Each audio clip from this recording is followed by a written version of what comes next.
So welcome, thanks for being here. My name is Gibbs Knotts, and I'm going to do a quick introduction and just first off tell you how excited I am about the National Advisory Council. For the council members that are here, they're able to participate, thank you so much.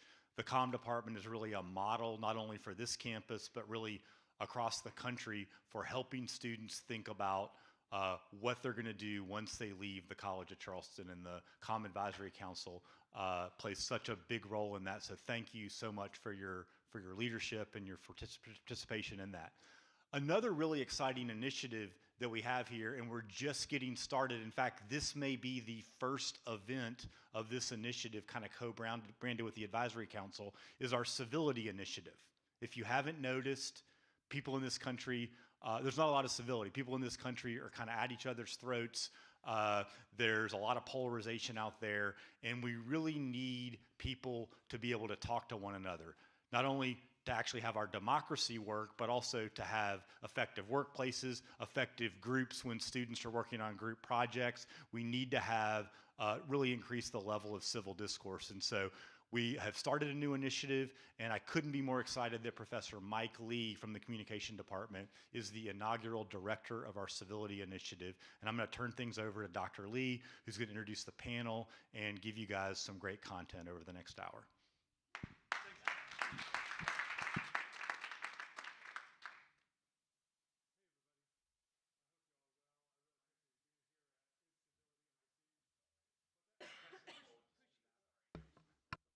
Ooh, this is a press and hold situation. Welcome everybody to the press and hold situation. I'm your host, Michael Lee. Much appreciated y'all being here and making time for us. Our big question today is civility under siege? The premise we're going for is that civility is necessary for a functioning democracy. We've got to engage, we've got to stay in the room, and at the same time, civility can be used to shut down debate. I'm joined by three esteemed panelists, each of whom comes at this topic from a variety of positions, both professionally and personally. My goal here is to ask them as many questions as possible. We also have 2 live mic stands. This is meant to be interactive. When questions come up for you, raise your hand or just go on over to the mic stand, and we'll get everybody involved as much as is humanly possible. I'd like to start with Patty Tucker. Patty Tucker, will you tell us a little bit about yourself, what brings you to this topic, and why the topic of civility matters to you? My pleasure. Hi, everyone. I am representing, you'll find a trend that I'm more business and my colleagues are more politics and media. Not that we're not, don't bring our whole selves to the dialogue, but I have a long career in corporate communications, strategic communications, but often addressing corporate reputation, crisis, employee engagement, in addition to marketing. So civility matters as leaders go to build trust, as leaders seek to communicate a strategy and gain good and different perspectives on how to lead their organization. I spent a good chunk of my career at Edelman, and hopefully you've heard of the Edelman Trust Barometer, which I got to work on for years, as we look at how to gain and lose trust. And so it's a big passion point of mine because nothing can happen without trust, right? And civility is closely related to that. So more to come, but that's a little about me. Thanks, Patty. One quick follow-up on that. We can imagine a leader who has, let's say, a lot of vitriol, a lot of anger towards another side, but that leader also inspires in their followers a high degree of trust. Could you sketch out the link you're drawing between civility and trust?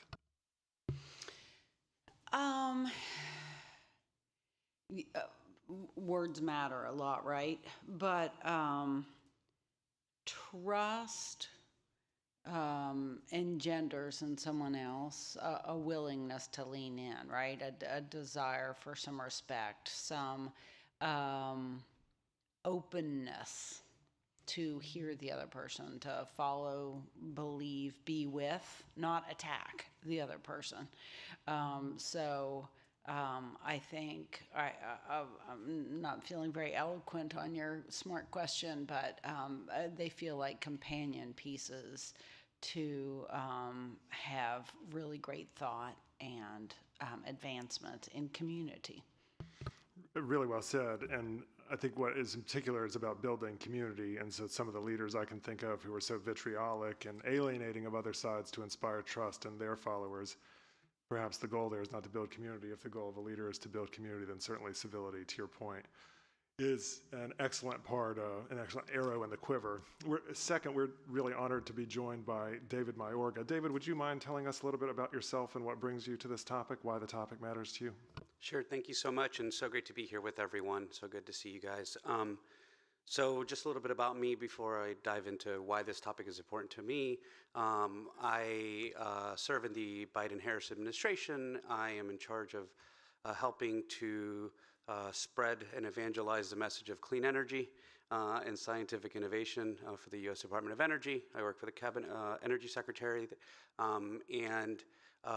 You know, I would say the reason why this topic is so important is because we are charged with you know, communicating to 330 million Americans at a level that inspires, at a level that motivates, as well as, you know, honestly, at a level that rises and engenders the public trust, which we're all, you know, our leaders, our career civil servants, and our political appointees are all there in public service. And so I would add one point to your piece about building community.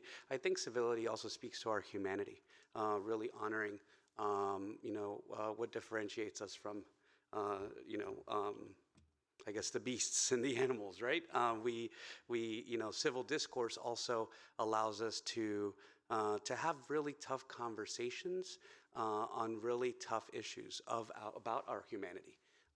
That, you know, as we've seen over the past few years, very visibly, and I would say over the past 2 decades, at least in the halls of Congress and in politics, is really a breakdown of those conversations, and eventually an inability to move forward with the hard work that we have to do for the American people. So yeah, and I'm very excited to be here to be part of this interesting dialogue. David, a quick follow-up. Would you, and I won't ask you to speak on behalf of the entire administration, but at least on behalf of your role, the way you see your work and your role in public life, is your role in the administration one keen on being an administration for all Americans all of the time, or conversely, some Americans all of the time? How do you weigh that dichotomy? Absolutely, that's a really good question. You know, I take my cues from the president, and as he has said, he's not a president for red states or blue states, but for all states and all Americans. That is something that, you know, we think about daily in my work. You know, in how we promote some of the achievements of the administration. We've got billions of dollars thanks to some historic legislation going out. A lot more red states are getting those benefits than blue states. That does not mean that we're not making sure that, you know, our leaders are going out to those red states to help promote that, you know, and these are jobs, investments, et cetera, that are going to all kinds of communities in all pockets of the country. And, you know, sort of, we don't want to feel like we want to alienate anybody. We want to make sure that everybody has a seat at the table and can reap these benefits. And, you know, one other thing that we deal with a bit is dealing in facts, right? And I think we've gotten away from that. And I'm sure we'll talk about that even more. But, you know, dealing in facts, especially when it comes to positions of public authority, of public trust, is incredibly important. I think that's also broken down now. And I think there's a couple enablers. I think about them as enablers. One, the media. 2, certain factions in politics. And 3, certain political leaders that have risen to a level of national import and have used that wedge, that firebrand, you know, to really move away from fact-based discussion and civility. And they've gotten attention for it. And I think it's opened the door to make that somewhat a non-civil discourse to be acceptable within a civilized society. We're doing everything we can to push back on that and really deal in facts more so than, some of this uncivilized conversation. We are privileged to have a third member of the panel, Brian Jones, and Brian Jones is conversely privileged to be able to speak last and hear both what Patty and David had to say. Brian, will you tell us a little bit about yourself and why this topic of civility matters to you? Good afternoon. Since I was a zygote, I wanted to be Chief of Staff to President of the United States. It's been, yeah, I still want to be, but I'm running out of time. My background is media. I started in television in Tulsa, Oklahoma in 1979, and then worked in New Orleans, Washington, D.C., Chicago, Philadelphia, and then moved to Washington and became a staff member of the House of Representatives as a congressional investigator, looking for fraud, waste, and abuse in the federal government. There isn't any, by the way. It's a very well-run organization. And for the Republican side, I worked for President Bush, 41, remember Kindler, Gentler, and the Republicans when that was the mantra. And I worked for 43 for George W. Bush as Director of Communications for the campaign. I had left my role at Fox News, which I joined in 1994. I am patient 4 at Fox News. Was part of the team that put the network together from a financial perspective, and then ended up as Senior Vice President of News Gathering for Fox before I moved out to Austin for 41. After that campaign, went back to Fox News and worked there for a bit until Mr. Murdoch, who does not like monopolies unless he owns them, saw two things that were not covered. Sports with only ESPN, so he launched Fox Sports, and CNBC had the only business channel, so we launched Fox Business. And I ended as president of Fox Business in 2019, and then started my own company called New Paradigm, which is doing many of the things that we're discussing. Community-based news. No one trusts the information that they get from broadcast news or cable news anymore unless you're in that cohort. If you're in that group, then they're singing the gospel. If they're not, then they're lying. But the one place in that media still, I think, has an opportunity to reach people and move people is community-based news. All the newspapers have shut down. Radio, obviously, when's the last time you've listened to a radio station? Local news, the average age when I was in it was 60. It's now 65 plus. So everyone gets their information from other sources. But in the community, you see your neighbors, you see the people, you hear the problems, you hear things at the community level that are going to be national news 2 or 3 days later. And so you're aware of those. So we're trying to find a way to bring community-based news back and support it in a way, in a digital way. There are small little papers started, but not very many people read community papers anymore. So how to reach people in the communities to allow them to share information. We are about to, like careful scholars, define our terms, and so I'm going to ask each of our panelists to define civility as it means something to them. But I want to ask Brian a quick follow-up question, which is, so many news organizations in the past 20 or 30 years or so have gotten purchase by printing stories that rely on algorithmic anger. In other words, they promote engagement by finding outlandish events, diatribes, bad behavior, etc. How do you succeed in an algorithmic landscape that privileges angry stories with stories of, let's say, civility over incivility? I don't, I can only speak to cable and broadcast news. We never really use the algorithms or metrics or measurements to drive content. Even at the local level, if you watch local news now, and definitely during the 70s and 80s, it's crime, it's fires, it's things that you wouldn't be able to witness on your own. You don't have to really read it in depth or have a lot of knowledge, but you care about it because it's going on in your neighborhood, whether it's crime rate or a favored building that burned down. It was always interesting to us that I don't know the figures now, but for the longest time, and probably still now, Fox is 50-50 Democrat and Republican. It has more Democratic viewers than it had at the beginning than it had Republican viewers. But then how do you define it as a Democrat and a Republican?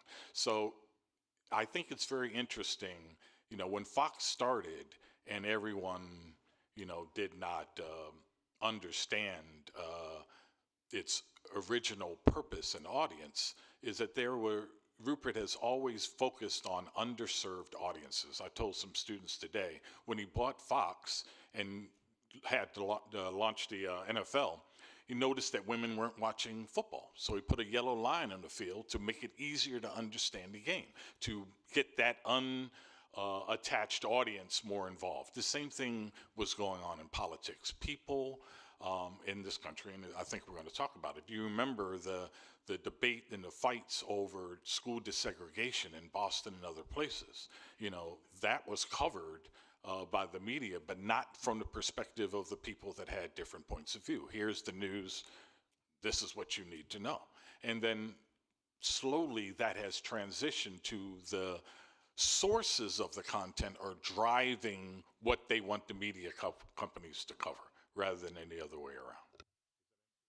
Really well said, thank you. And Roger Ailes had been writing about disaffected, non-voting audiences in the 70s during the Nixon administration and very much took that into Fox News.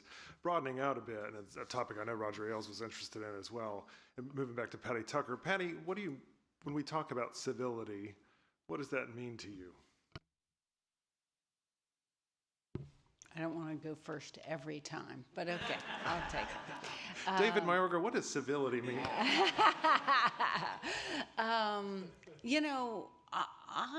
When I look at civility, I equate it with respect and a world in which I want your respect and I want you to treat me with respect.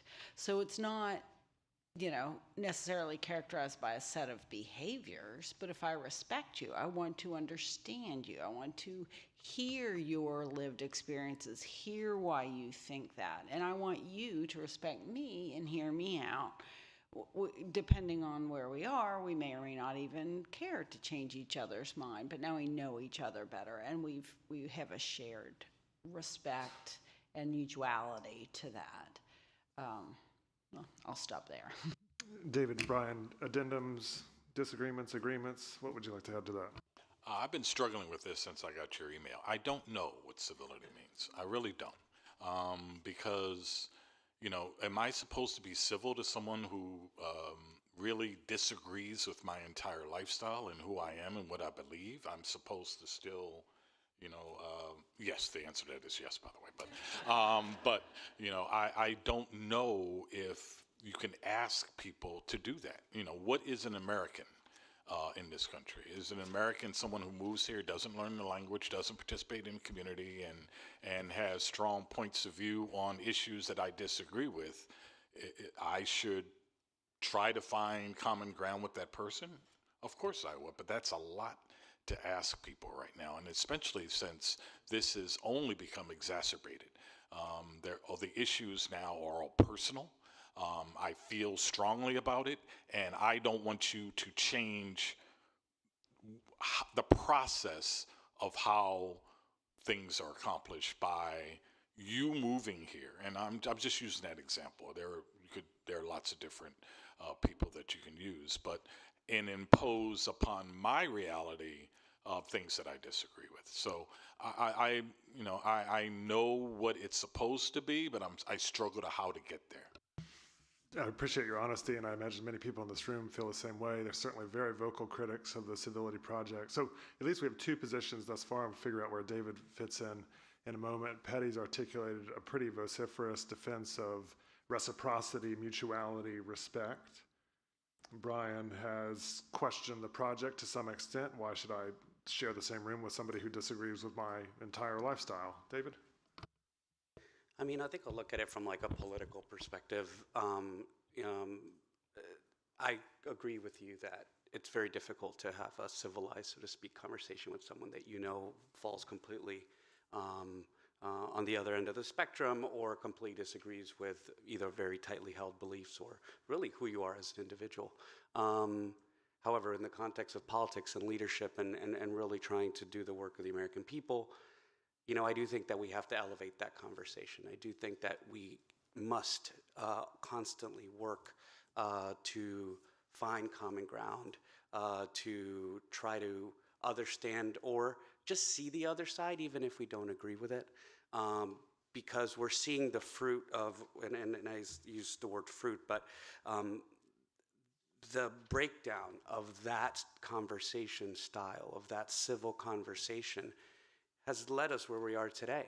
We have an incredibly polarized society. Everyone sits in their corner, refuses to see anything beyond what their community or their chosen words that they want to listen to, or news outlets or whatever. And you've also see just an unwillingness to just have a conversation.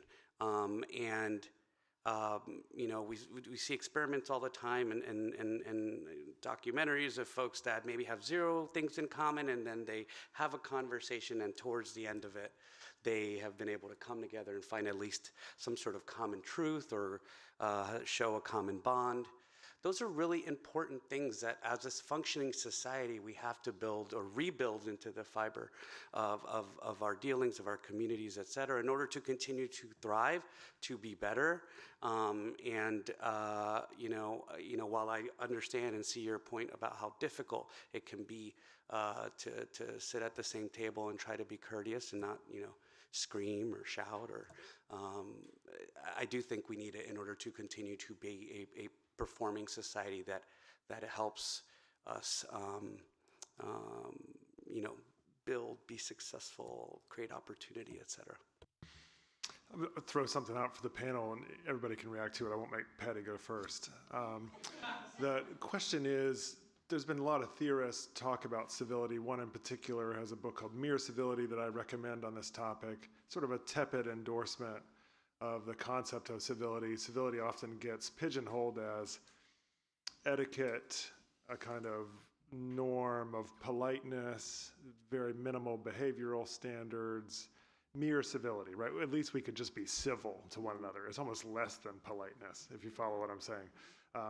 And then there is a much more courageous, robust civility, and the courageousness means inclusion across the board, and so we don't necessarily have to share, to Brian's example, the dinner table with somebody who denies our very existence, because they too are not behaving by the norms of civility or reciprocity in Patty's point of view. But then it is also about courageousness, and it is a courageousness to be disagreeable, to have your voice heard, to make your opinion heard, and to sort of face the consequences of having your opinion shared. And then it is also exposure. It is engagement with other types, as opposed to pigeonholing yourself, finding a niche market where you can have your perspective reinforced over and over again and not hearing what other people have to say. So inclusion, courageousness, in addition to the kind of minimal behavioral standards that I think we would all easily associate with civility. What are your reactions to that?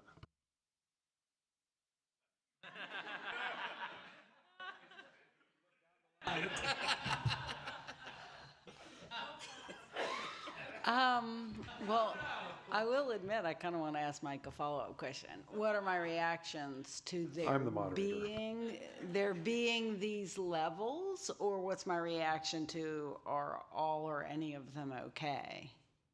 Can you define your question a little better? Yeah, I meant it very broadly. I'm sort of curious as to what your reaction was to a much broader definition, right? With three varied definitions, I wanted to offer a bigger one and see if it stuck, see if it's disagreeable to, see if it meets Brian's standard, see if it meets with what David was going for, see if it meets with your standard of mutuality, reciprocity, and respect. Well,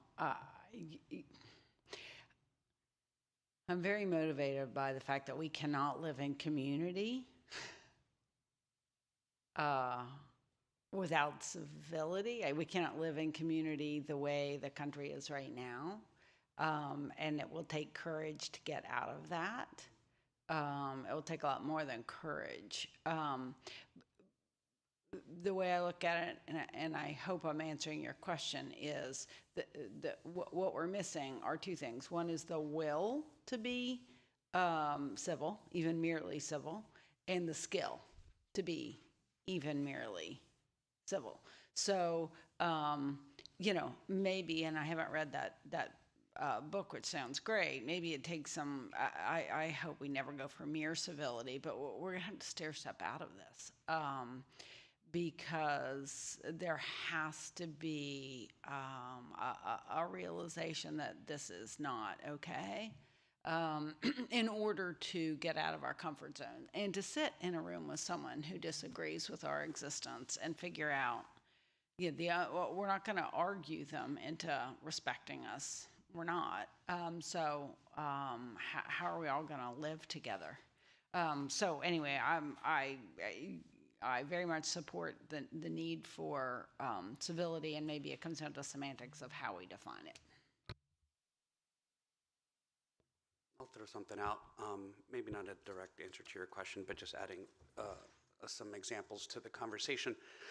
There's been obviously a big push by the climate movement across the country, especially youth groups like Climate Defiance and other environmental organizations, activists who often, in their advocacy are quite zealous and recently have picked up the pace on disrupting public meetings like this with members of Congress, administration folks, to the point where it almost goes to the detriment of the message that they're trying to bring, which many folks on those stages agree with, and are actually doing the hard work to try to move the ball forward. Maybe not as quickly as we all would want or as quickly as they would want, but I'm sort of curious to hear what some of the folks on this panel think about, protesting. To what point does it become uncivilized? What type of, and does that, limiting some of those performance pieces, I would say, that are quite disruptive in a public setting to make a point. At what point does that sort of cross the line of protesting and free speech versus really not moving the ball forward, not, helping to advocate their positions, and sort of becomes a breakdown in civil discourse? I was at the U.S. Open when the climate protesters broke that out, and I thought it was interesting. I started polling the people around me, and no one knew what they were protesting about. And after they finished the protest and found out what they were protesting about, they were negative toward the event, even if they were inclined to be positive to support them. Even Coco Gauff said, yes, I saw the protest and I appreciate their point, but this is not the place. So I think it's counterproductive to that larger point. I was at a dinner party. I live in New York. I was at a dinner party on the East Side, buffet going around the table. Where do you work? Conversation. They found out where I walked. They put their plates down and walked out. So this is another way of addressing your question. I'd like to recommend a very good book that I came across that I read, because it's to many of the points that I'm saying. When were we ever one? One country. And is this an American question? Because I don't think in China they're worried about how to get their population civil. I don't think in Russia they're worrying about it. In China, they are banning Cantonese, only Mandarin. So an entire history, entire line of people just being erased. So how is this just an American question that we're answering, or is this a worldwide issue? Because throughout our history, as this book and others indicate, there have been massive divisions where people did not talk to each other and mix and wouldn't have anything to do with each other. And so was it civil during that time, or was it lack of awareness of the other? And now we're more aware of the other, and do we really want to associate with the other, especially if the other is starting to eat away at what we define as an American or this country or what our values are. This panel was not meant to be a competitive project, but I think we can all agree that Brian has won and that we could just go. So thank you for the book endorsement, and class is dismissed. One of the things I'm trying to work on, in my head, one of the things I'm working on as the new director of the Civility Initiative is what are the topics we should cover, what is our perspective on civility, and so I use this as an opportunity to think through some of these topics because I've been on the job for 10 or 15 days or so in all seriousness. And so it is very much a work in progress. And so one of the topics that I'm interested in is a kind of decline in what I would call the persuasion project, or encounters with different ideas, hearing the other side, to put it flatly. So to give an example about what courageous, and this is minimally courageous civility looks like. George W. Bush, trailing John McCain in 2000 election, has just lost in New Hampshire, comes to the cistern yard right there, and stands at the cistern and mimics John McCain's then famous sort of open bus rallies and such, where he took questions from anybody, and took questions from the audience, from random College of Charleston students. Had no idea what was going to be asked. We cannot imagine a world in which a presidential candidate would do that today, much less a lower level candidate. One of the things I'm going to do, and we'll see if they'll take me up on this, is invite local leaders, the mayor, Nancy Mace, Lindsey Graham, Tim Scott, if he'll come, and just take questions from the other side. And if I was their people in today's world, if I was their comms people, I would have some questions about whether that's an advantageous idea. But I'm going to ask our panelists what happened to that kind of courageous civility of just being willing to encounter questions from debates with the other side. And that seems 20-ish years old, give or take. Well, since you mentioned political candidates, I will remind folks that one of the presidential candidates does take questions from the public in town hall settings and responds to those questions, even if they're not as favorable or as as expected. Second, I think when I talked about enablers in this civil dialogue, there are certain, political leaders who have made it a habit of not engaging in that civil discourse with their constituents, with the folks they represent, with the media. And while I would say as a PR comms person, yes, we definitely like when everything is structured and we know what's coming and the questions that are going to be asked. But we also understand that in order to live in this free society, people need to be able to voice their concerns. That's how we learn. That's how we get better. That's how we get sharper, and how we identify issues in the community. And so if you only have a filtered conversation, a structured conversation, you don't really get to the core of some of the problems that are facing this country. And, I do think that is courageous, a courageous civility, a civil discourse, because it does take courage to take tough questions, but we should expect and demand it of our leaders. If you're in office, like the president, obviously it's a lot easier. If you're running for office and you're trying to compete, and media is going to be there showing that you had the audacity to speak at this other place, it doesn't even matter what you said. It just had the audacity to even go there. You must not be one of us. If you even are speaking to them, you're not aligned. You can see what's going on. The speaker battle is over, but what was going on with that? All of the people now that are going to be worried about re-election in their districts because how they voted on this one issue. It's very, very difficult to ask a candidate to risk it all, because once that's out there, you can't control the narrative. And as Michael knows, it's all about, in politics, it's all about controlling the narrative. So if you go someplace and someone asks a question, that becomes the narrative, not why you went there or even how magnanimous you were to even appear. The idea that raises its head to me of the barrier, the opportunity, is all about intent. And that's, so the point is, what is your intent in front of me? So if a certain president takes, questions randomly from the other side, They have to know that the intent of those questions is to learn respectfully. Oh, you know, if we're in the same room and your intent is to learn my perspective, learn something from me, then we can have a lovely conversation. If your intent is to deepen your entrenched ideas and spew some vitriol so you walk out of the room feeling superior to me, we're going to have a problem. And that's why people who are normally, quote, civil, one of the reasons this is a hold down mic is so we can't like flail our hands, probably, civil,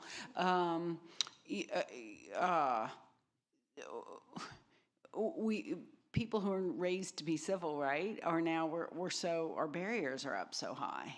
If your intentions aren't clean or polite or even neutral to me, then we don't have much to talk about. Well, I'll stop there. Patty, I appreciate your point about intent, and it's very much coheres with what I was trying to say about the collective giving up on the persuasion project. I don't really want to hear what you have to say. There's really nothing you could say because of your political position that's going to convince me, and vice versa. And so we both agree to either retreat or go back to our rooms and continue to seethe at one another or prepare for much worse outcomes than occupying the same space with one another. And so I find it fascinating. To David's point, I think it's a fair rejoinder to say, and I've seen videos of President Biden taking questions. This is a segue to the next question, which is one of the things I was interested in asking all of our panelists. Was there a moment in the last 10 years or so where you thought something has really changed? This is different than it was before, whether it's in a culture of civility, whether it's in this persuasion project. I hope to get a sense from all of you too, as I'm asking the question. The question, and it was motivated actually by a piece of data that I saw. I was teaching a course and consistently teach a course on the mass media. It's a history of journalism and objectivity and the growth of American politics from the founding to the present. And I saw, and I was interested in how often presidents engaged in the media, engaged media specifically in either town halls or press conferences where they took questions from reporters. You could just see a steady decline over administrations, high water marks in the 70s and 60s getting down, and then steady trickle down from Clinton to Bush, Obama, and so forth. And I was struck by that, struck by there being a kind of retreat from at least accountability in public on camera to the press. It struck me. And it's not one of the examples I imagine that many of our panelists would give. So whoever's welcome to go first. What was the moment that struck you as saying the culture has shifted?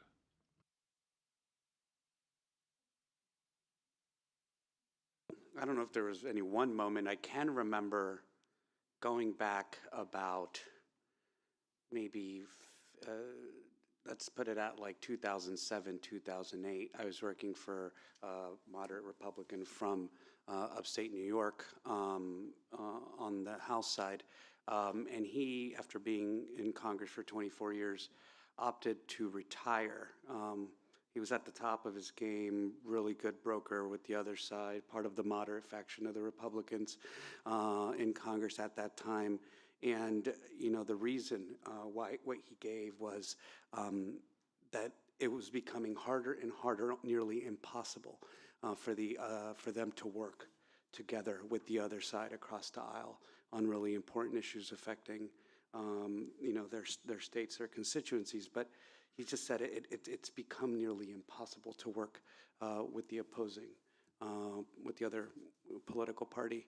And that loss of civility, which we're looking at, 15, I'm sure it's been happening for more than 15 plus years ago, but that was a moment to me that really signaled, and I sort of saw a big decline from then on quite quickly in the way that, the media represents, positions, the way candidates, be it at the presidential, state, local level, engage with on these important issues on the debate stage or in front of the cameras. And so I would say that was a moment where I knew something had shifted, and I was hearing it from someone who had been there for 20 plus years and very much had to get out early in some ways because he felt like he couldn't do what he had been doing, at least for the previous 20 some odd, where there had been some big wins, including the Clean Air Act? For me, there's two. When in news, we used to come into a news meeting in the morning, whether it's local or national, pull out the Wall Street Journal, New York Times, Washington Post, and that's what we were going to cover that day. You know, and sometime after the 2000s, it was what's on Twitter, what's trending on Twitter.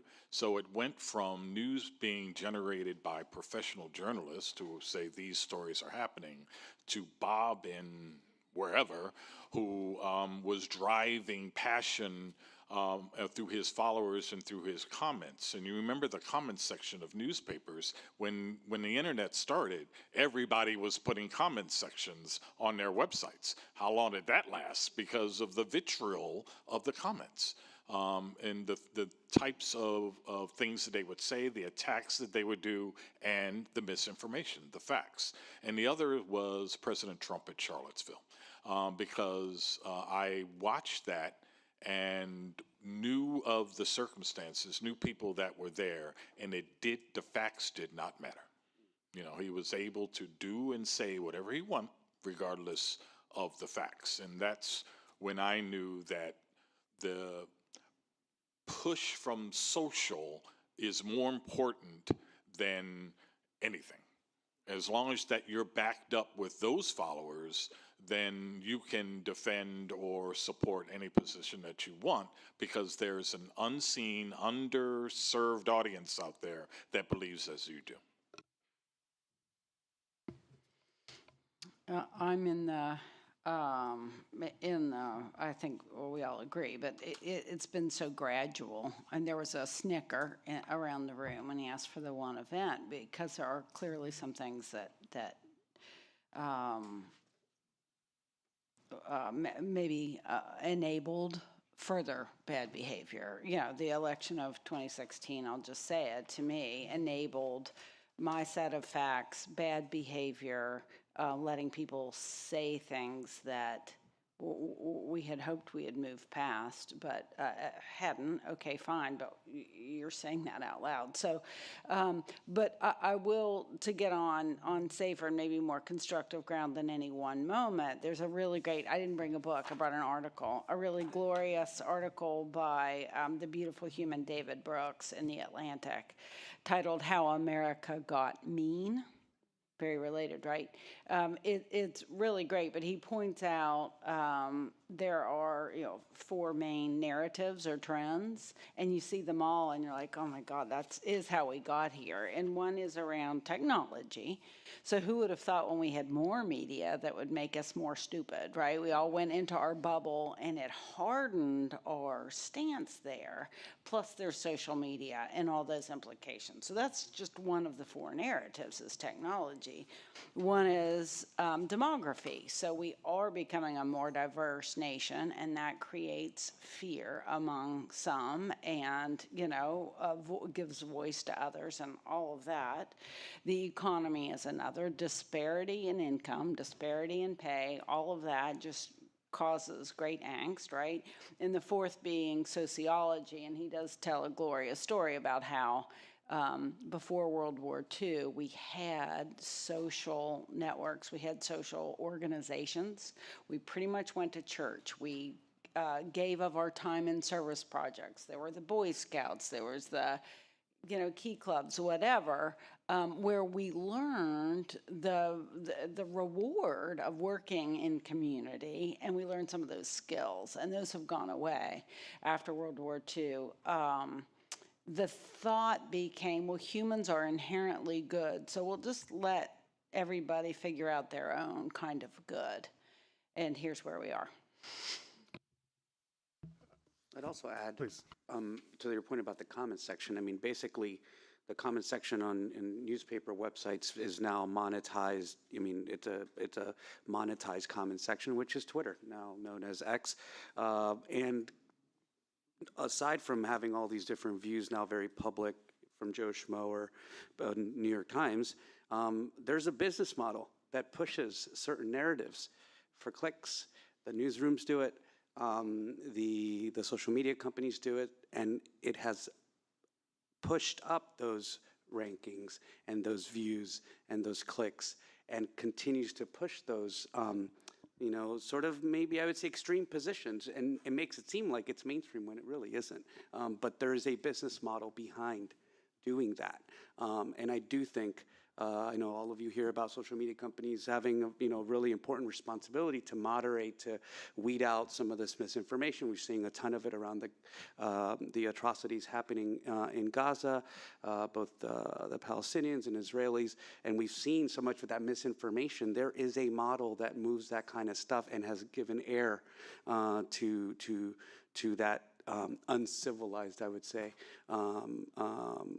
discourse, and I hate calling it discourse, chatter, I would say.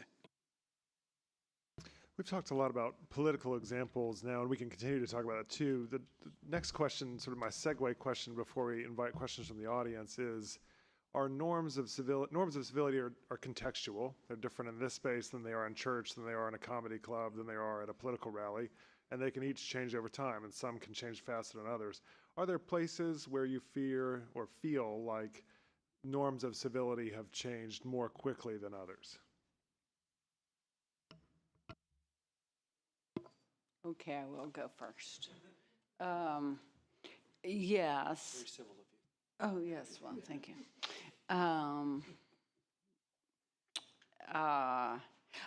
I think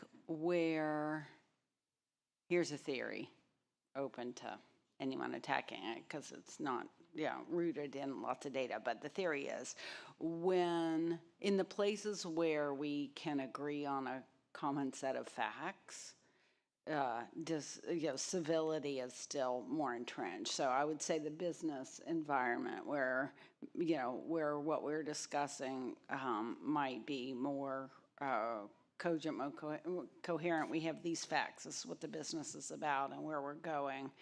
And there's also a need for that respect I talked about earlier. So maybe I disagree with you, but because we work for the same organization, I have a need to show you respect and hope you will respect me. So, though it's an answer to a different question, but I'm happy to talk about how companies are dealing with the demand, given the lack of social organizations, especially younger people, but people want companies to speak out on issues. And this is really problematic from a reputation standpoint. Happy to talk about that. But so yes, where we can entrench on our own facts, the incivility is higher, I would pose.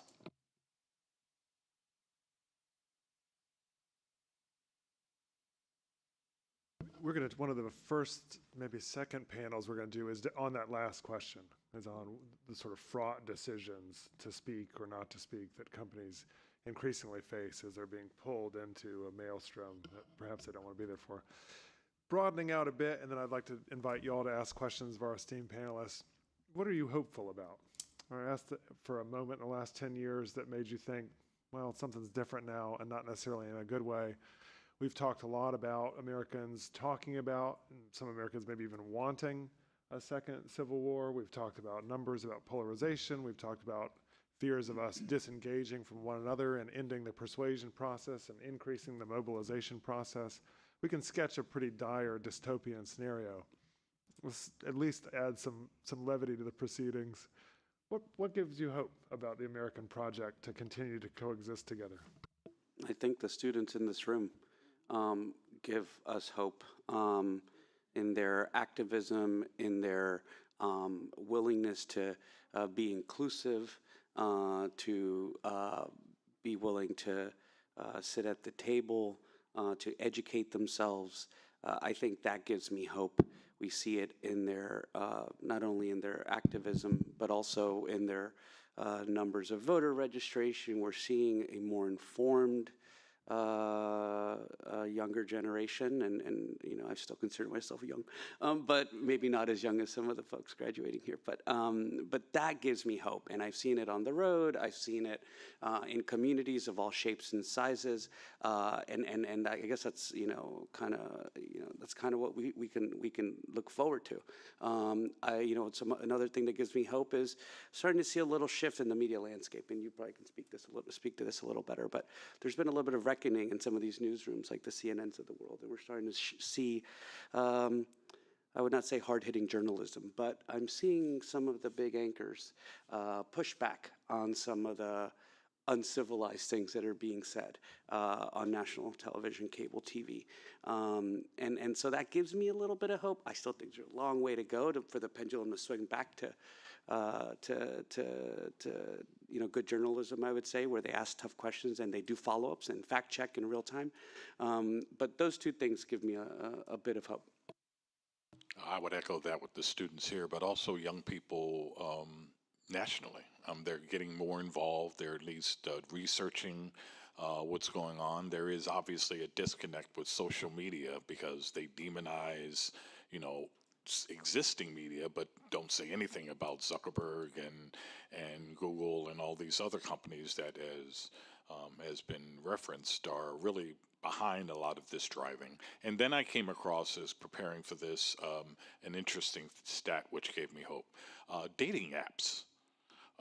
Because people are being more exploratory and going across racial lines and ethnic lines, and other people are one-to-one are starting to listen and listen to each other more. So the more one-to-one and community-based organizations, I think, will tremendously help this issue. That's a great point. I would tie those together with a bow, maybe, because I have two kids in their 20s. One graduated from here. Go Cougars.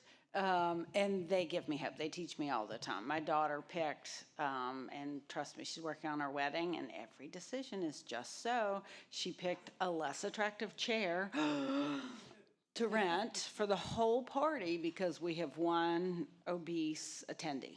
And she did not want that attendee to have to sit in a special chair. That's what this, I think, young generation, that's inclusivity. And then to tie it to the bow, it's in individual, it's one-on-one, it's small community. The younger employees who are really seeking an inclusive workplace, that means I have to know him. I have to understand him, and he has to understand and respect me. And if we can do it, and then we can do it, and then, it might save us while the bigger, more estranged and more remote forces are battling. If small communities can stay healthy and inclusive and loving and civil, then that's where I draw hope. I will take back part of what I said about young people. I have a 12-year-old son. I cannot get him to go next door or down the street to go hang out with his friends. He wants to hang out his friends with this, and so how can you develop these relationships through social media? You can't. It's one-to-one. You learn from that person who just moved here. You go to their house. You see what they eat. You see what their family is like, as we all did. I was in Boy Scout. I was in all of these groups. All these groups now are struggling because kids won't get off the device and go be with other human beings. I'm obviously a Luddite. I don't know what I'm talking about to him. But that's the battles we have in our house all the time is go out and play. Go out and I can't get him to go to the basketball court and just meet people, because he doesn't want to do that. And because friends don't do that anymore. If I hear one more time, that's not the way it's done anymore.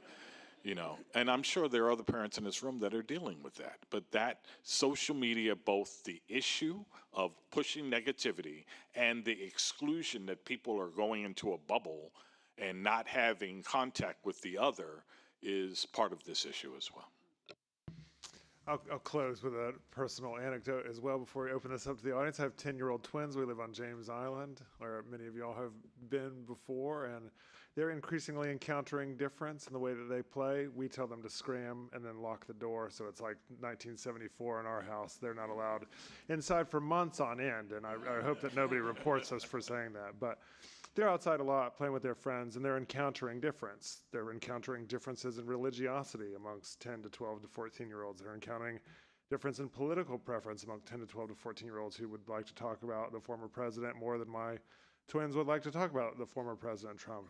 And they don't really know what to do with it. They're like, hypothetically, Mackenzie likes Donald Trump more than we do, and we don't want to talk about it. And I said, well, you just continue to exist, right? Continue to be friends. It doesn't mean you have to broach this issue every single time, because persuasion takes place relationally as a process, not as an event, right? One time saying that you don't agree with them on the former president is probably not enough, but continuing to coexist is at least the benchmark by which we can all begin to persuade one another. And to that end, what questions do y'all have? I'm honored to turn it over to the audience, and I'm thankful that all of y'all have been here. So feel free to come to Ryan with a microphone. Okay, cool. Maggie and I have mics, and You we don't have can. Oh my God, it's so loud. Hi. We have mics we can move around. Actually, we have one question queued up in the booth. If we want to start with that.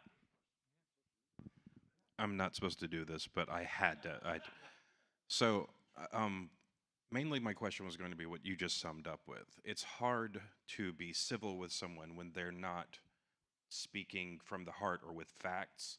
And a lot of the times when you are trying to deal with people and having a civil conversation, a lot of times civility is coming from one side but not the other. So my question is, how do you kind of pull them back from a point where it seems to me like it's irrational?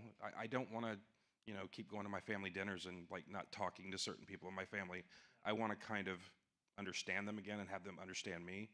And sometimes it feels like I just don't know what's going on. I'd love to see it from their point of view. And how do you start kind of pulling them back towards rationality, I guess, is my question.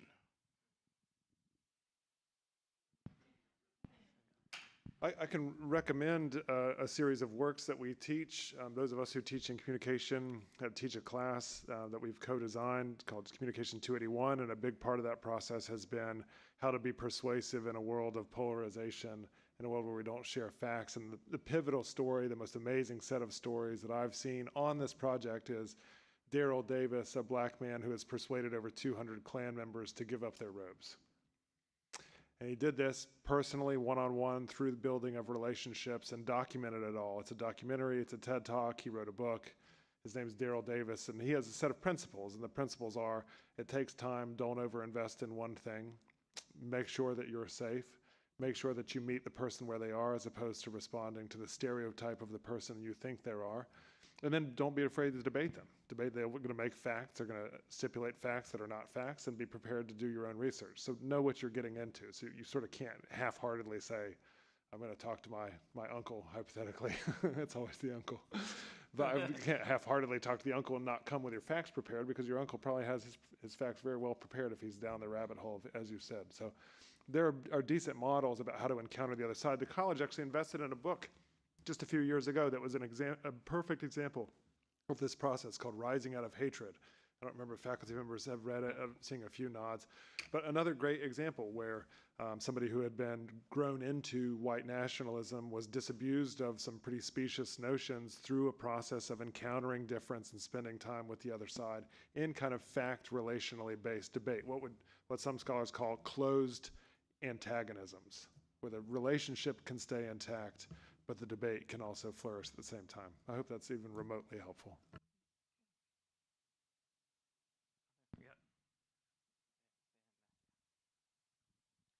Hi.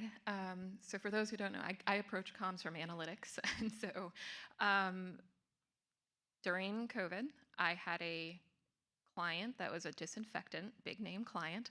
And their first reaction when a lot of things happened was they saw social media analysis that was through the roof, and they wanted to make big changes. They had to go out with statements. They had to, go with everything. And I had to keep fighting them with, you're only looking at one point, and it's social. It isn't one-to-one. And if you look at search, that's not what we're seeing in search. If you look at interviews, that's not what we're seeing. There's a great book called Everybody Lies that if you look at a survey versus what they type in Google versus what they tell their friends, wildly different. But in today's age, I think I was at a crisis boot camp. It's like you have a couple minutes to put out your first statement. Then you have 15 minutes to follow it up. Then you have an hour. Most people right now, boards, everything, are making gut reactions on social, which has become a echo chamber of probably not the actual audience thoughts. Do you guys have thoughts on how to slow that down? Have you seen success in that? Have you seen a shift from the gut reaction? And what do you think needs to be approached moving forward? I'll go ahead and start that. I've seen that from the standpoint of the disinformation news machine. I'll give you a really example. I'm sure you all saw just a few months ago a number of headlines, tweets, et cetera, about the government is coming for your gas stove. And that took off like wildfire. Then you had members retweeting and posting their own stuff. Then you had the evening news headlines, and honestly, that's a cycle that really continued, and I still see stuff popping up today. That was one where we felt like we wanted to engage, even though it was crazy and not fact-based. And we engaged after we're the agency that creates those regulations and those rules. We went, I guess, factual, and I don't know if we really broke through, so to speak. I do feel like at least our comments and statements on social and in the press were picked up. But that was one fight we wanted to take on, reacting in some ways to the machine sort of taking on that news cycle. There are others, like let's investigate Secretary blah, blah, blah for not disclosing her stock options. That machine has taken off. And that's one that we haven't engaged in.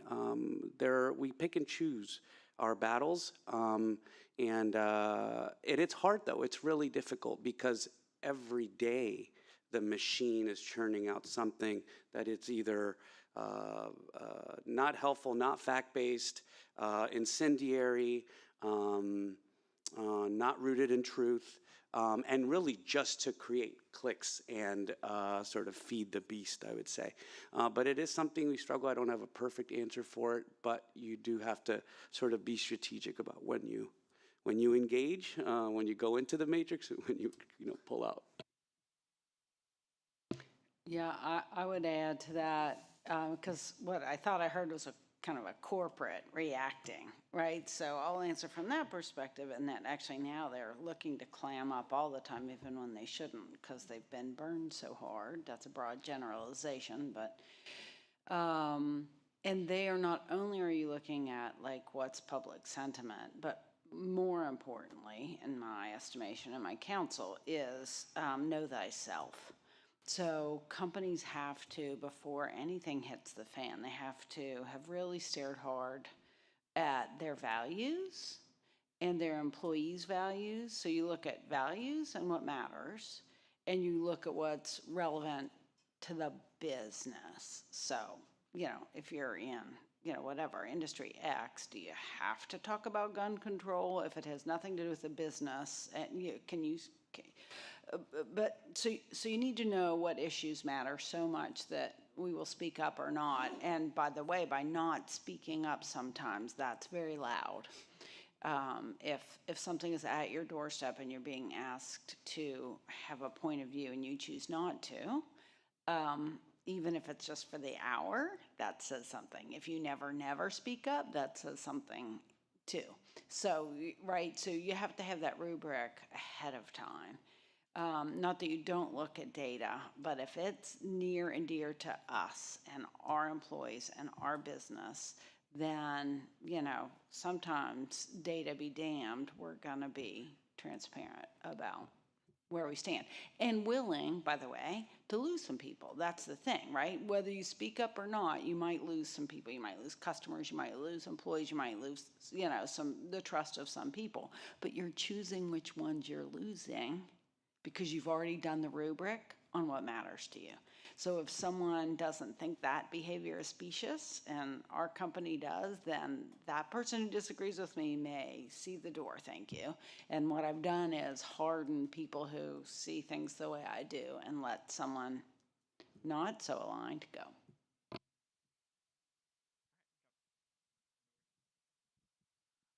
At the beginning, you guys talked about your personal definitions of civility itself. I'm curious, does the definition of civility for at least you guys change as society changes, as we evolve and the issues in society change itself?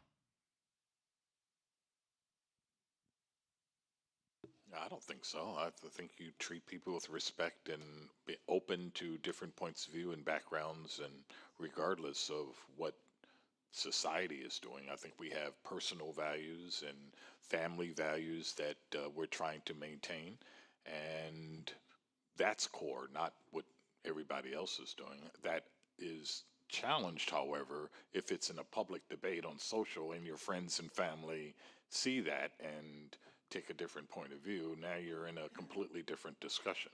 But no, I think you personally, individually try to be the best person that you can and the best member of a community, and no, facts be damned. I think the rules of civility, unwritten or written, haven't really changed, but I do think what we discuss, what the issues we talk about now, would it be civil to talk about, LGBTQ issues 40, 50 years ago in a public setting? Probably not. Or at a dinner party, or at, or even in academia. Is it civil now? It's something that everyone talks. People talk about all kinds of stuff now. So I do think the way we talk about these things shouldn't change, but the issues definitely have, and the platforms on which we do it definitely have as well.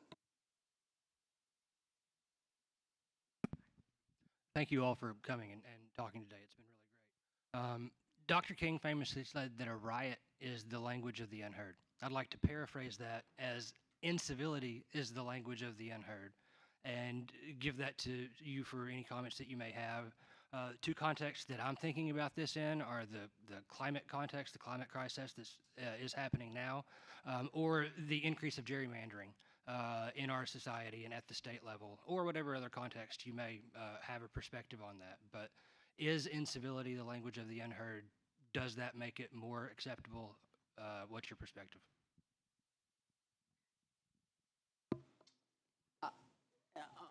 I'll say yes, it's a language of the unheard, but going back to my point about intent, is it effective? The only way you're going to change my mind is to gain my trust, do some Socratic teaching with me, ask me what my opinions are and why and how, and then maybe, shine some light in the cracks in my argument. Then you're going to start to change my mind. So if you want to change my mind, gluing your feet to the tennis court is against, so do you want to be heard or do you want to be effective? So what's so sad is, yes, people are entrenched, they're hurting, they're afraid, and they're acting out because, going back to my point, we have lost the skill to actually engage in debate that changes minds.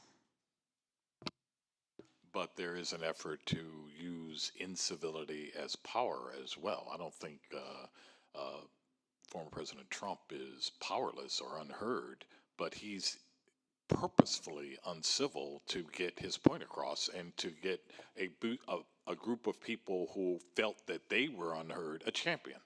And so he's their champion in saying things that they've often believed and thought. And so he can say anything that he wants, and then gives them to power to feel and do the same. So they're not unheard any longer. Believe me, they're heard every day now in the media, and they have not mitigated the vitriol at all. In fact, I think it's accelerating. Yeah, I agree. I'd say it really depends on the context. I was just going through, I wrote the book that Brian mentioned. Part of that book was about Southern strategies to re-secede all over again in all sorts of different ways after 1865. with codes, with increases in sharecropping, with lynchings, with the rise of the Klan, with all sorts of measures. And so, I mean, they had been heard and heard and heard and heard and heard over again throughout American history. And the problem was not the hearing. The problem for them was that they weren't winning. And so they used incivility as a cause to continue to win something that they had lost on the battlefield. And so in those instances, perhaps the Trump's instance that you're just talking about, I was thinking of other instances where hypothetically a militia group takes AR-15s to a polling station to deter pollers, to deter people from voting, which would be a remarkably uncivil act, but it's not as if their voices aren't being heard. So I would quibble a bit with the language of the unheard, but it is possible, to King's point, it is certainly possible that that's the case, but there's also examples where I don't think it is the case. Patty, you talked about the will, the will and the skill. So absent of organizations like Boy Scouts and Girl Scouts, you're an educational institution. How do we get that skill back?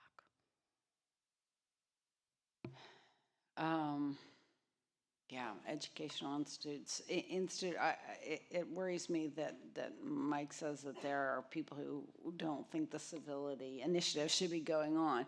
We have to teach people to listen and how good it feels to be listened to. Like this is baby steps, right? Like I'm a mother. Like what did you teach your kids? You taught, to listen, and then it feels good to be listened and to give to a greater cause. Sometimes I might disagree with you, but it's still going to feel good to go clean up the playground together, and then I can like you. And like we have gotten away from all that.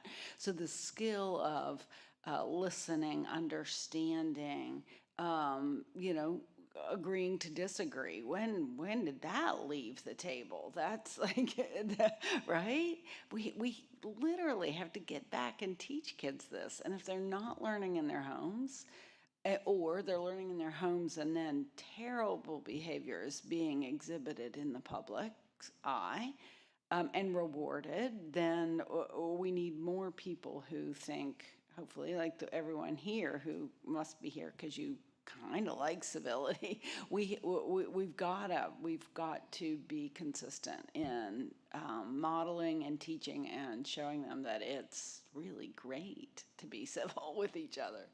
I'll say this, and just time dependent, I'll say this is our last comment, and many thanks to you all for coming, but the Civility Initiative is really organized towards two things. One is we've talked quite a bit about, is polarization, culture war, increasing violence, fears of a second civil war, anger writ large. But on the other hand, it's about community, and it's about engagement and our fears of disengagement, and so much of the mental health crisis that's eclipsing this country is about individuals, especially young people, withdrawing from social networks. And some of that is about a fear of engagement, and some of that is about a fear of giving offense and a fear of debate. And so we hope to host panels and create a culture of respectful debate where we can inhabit the same room and teach the skills of argumentation, even humor, that allow us to occupy the same space and yet to continue to share different ideas. We thank y'all very much for being here. Oh, go ahead. Go ahead.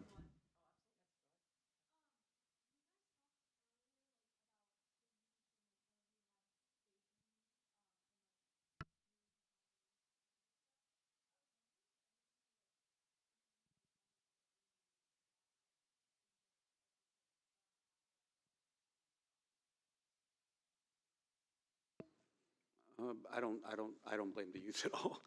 I think you're the ones that are going to get us out of it, or at least to a better, to a better place. And I would say, to your point, Patty, about, teaching, debate and how to talk to each other and how to build community and how to listen to another point of view and how to argue, but, sort of agree to disagree. There's more of us than there are of those extreme viewpoints, even though they've gotten a bigger megaphone through these enablers. But there are more of us that want to engage in civil discussion and community at all ages and levels than there are of them. So that should also give us hope. And I think young people, especially in your age group, understand that inherently. Maybe it's the way you communicate. Maybe it's social media that's helped you in another way. You guys just there's just an openness, a willingness to accept, a willingness to try new things. Maybe it's the access to information that, you have so much more venues to get, information and seek different points of views that maybe we didn't have. But I think that I would definitely not blame young people. I definitely think you guys are moving us in the right direction.